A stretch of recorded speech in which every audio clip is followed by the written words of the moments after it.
Hey everybody, welcome back to Cedar Creek. My name is Josie. I'm so glad you guys have stopped by to spend a little bit of time with me today. And I have another recipe for you that's a budget saver and it's also a time saver. Everybody, especially this time of year, graduation and vacations, and everybody's going every which way. Plus, we want to have a hot meal, but we don't want to heat up our kitchens by using our stoves. This is another recipe that we can do. Now, the first part of this recipe is for your pantry, a pantry mix. I'm going to show you one batch, but it's easily multiplied over and over and over again, so that if you want to put 5, 6, 7, 10, make up all at one time, feel free to do that. I'm going to do that myself later on, but right now I'm just going to show you one batch. This is a cornbread mix. Most of you have seen the little boxes or the little packages at the store where you just use it for just a quick little cornbread. And if you use those, if you go to the store and you use those, hey, that no big deal. My mama used them. I've used them in the past, but this is a way to make up a big bulk amount and have it on your shelf. So any of those times that you run into needing something as a time saver, needing something quick and convenient, you've got it, you made it, and it's ready for you to go. So first thing that we are going to do is we are going to put 2/3 of a cup of flour in a bowl. The next thing that we're going to add is a 1/2 cup of yellow cornmeal, 3 tablespoons of sugar. Now, I've never done it, but I've read that you can use an artificial sweetener, a dry artificial sweetener in this as well. And the 2 last ingredients that you're going to need is 1 tablespoon of baking powder and 1/4 of a teaspoon of salt. And you're just going to dump those right in there. And we're just going to mix it to incorporate. This is about the same amount of mix that you would get in one of those packages. And if that's where we were stopping with just making this for our pantry shelf, that's where we would stop, whether we wanted one recipe or we wanted to multiply it by however many times we wanted to multiply it to have a bigger jar on the shelf for any time that we wanted to make a quick cornbread, or we wanted to make waffles like we are today. So now this is ready to either put on your pantry shelf or to use it in a recipe, and that's what we're going to do now. We're going to make some cornbread waffles, and then we'll go on with some other things that we're going to add to that recipe. Move these out of the way. Okay, so if you just make one batch, you're just going to use all that's in your bowl. If you make a large batch, say 5 or 10 or even 12 times what this is, then you're going to put it in your pantry container that you have to keep it dry and to keep it safe from anything that would try to get into it. Then you are going to use, for each recipe that you're making, you're going to use 1.5 cups of mix, which is about what this is here. So to mix this up, you're going to need 1 egg,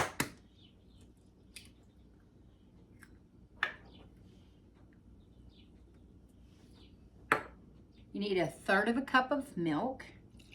This is just regular milk. You could probably use buttermilk as well. And you're going to need 2 tablespoons of oil.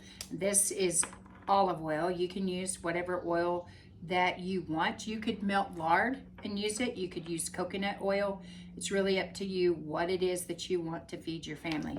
So you need 2 tablespoons of oil. And we're just going to mix that up.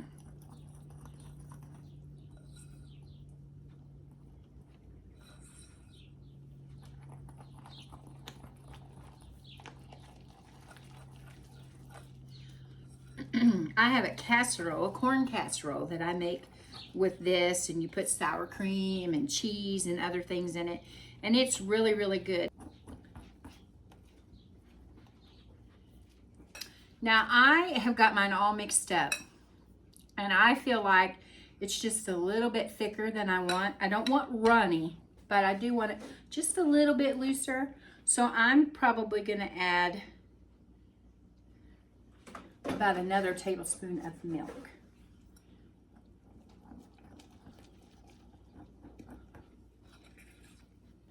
Okay, that's a little bit better for what I want to use it for. And now I'm going to spray this waffle iron. Now, for one batch,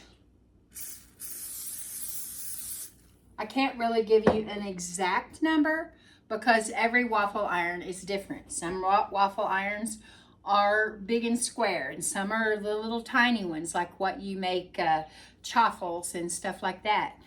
So you just have to try for the waffle iron that you've got.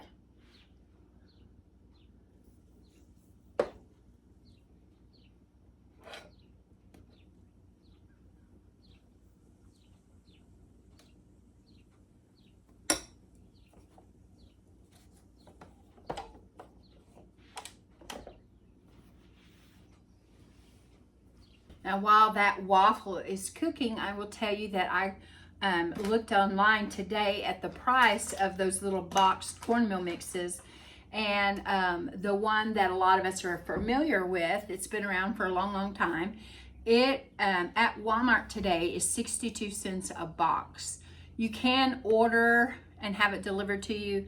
And I think it comes like in a 12-box package, and it was a little over $7. And some of the other ones were higher priced than that. That doesn't sound bad. It's not bad. If that's what you want to use, 62 cents a box. And what other little ingredients that I'm going to show you with this recipe when these waffles are ready. I think that you'll see that it's something that's economical for your family to feed them. And that's what it's all about. Now, I've been thinking about other ways that you could use these cornbread waffles. And I've got some really good and interesting ideas floating around up here. And we'll be probably visiting those in the future because I'd like the idea of something that's not going to cost very much, that's going to stretch our budget. Plus, it's not going to heat our kitchen up going into the summertime. You know, we have to run those, the AC, and we have to do all of the things. And why add a lot of extra? This waffle iron's not adding that much extra heat.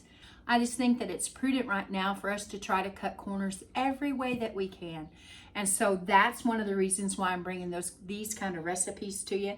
I have had some of you share some recipes with me that sound really, really good.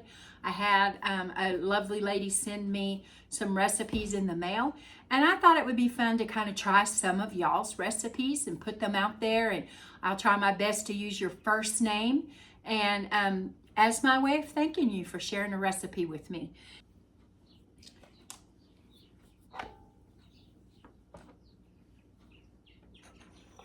Okay, our first waffle is ready. Whoops. And you can see it's good and brown.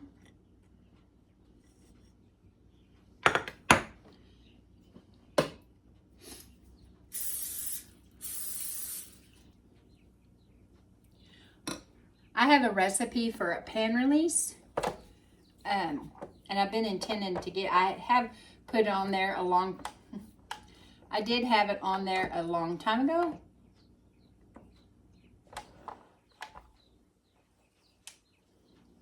And I plan on getting that on to you guys again, so that you don't have to rely on having, you know, a spray. And in case you ever ran out of a spray, this pan release will work with baking and things like this, and it's goes a long, long ways. And so I'll be bringing that recipe to you before long. Okay.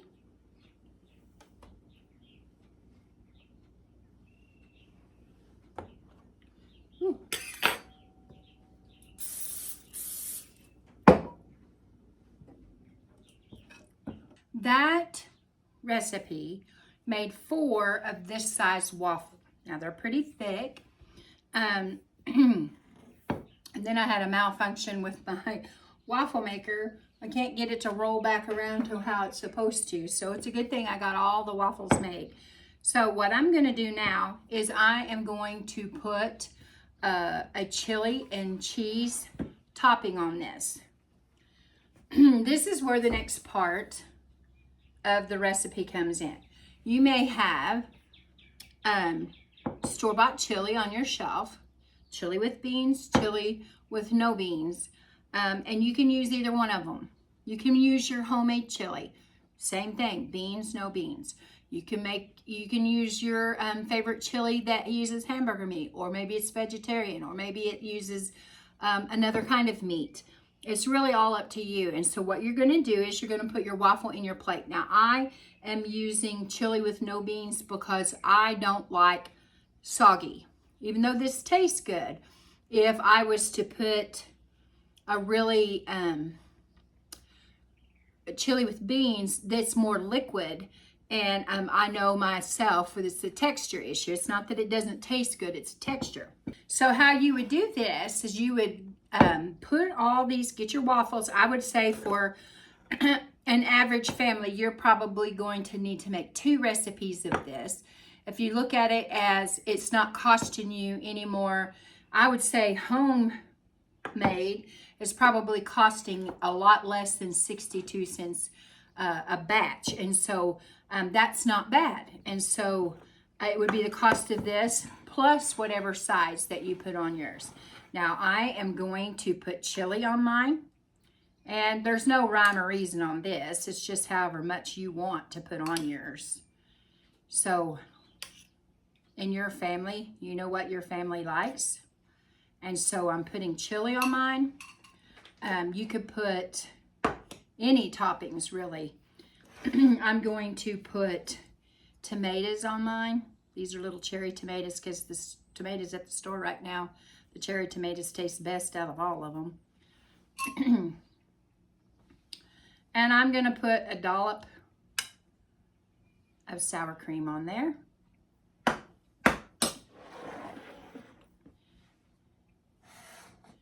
I used my onion up this weekend cooking for Easter and haven't been to the store, so I don't have green onion. None out in the garden. And then I'm just going to put this on there. Then you could put hot sauce, you could put whatever it is that your family would enjoy.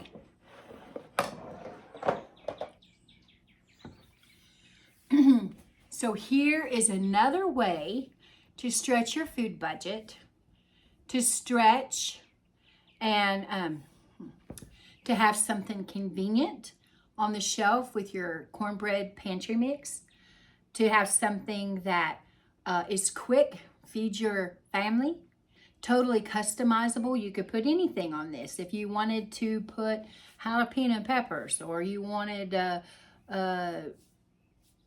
any kind of sauces, or I'm assuming you could put, if you wanted to put black beans on this, or you wanted to put corn, or you wanted to do something else. It's really up to you, but we've made a time-saving, convenient recipe, and it's going to be good. Okay, my friends. Well, until next time, guys, this is Josie. I love you. I really do. Keep looking well to the ways of your household. Till next time, we're gone.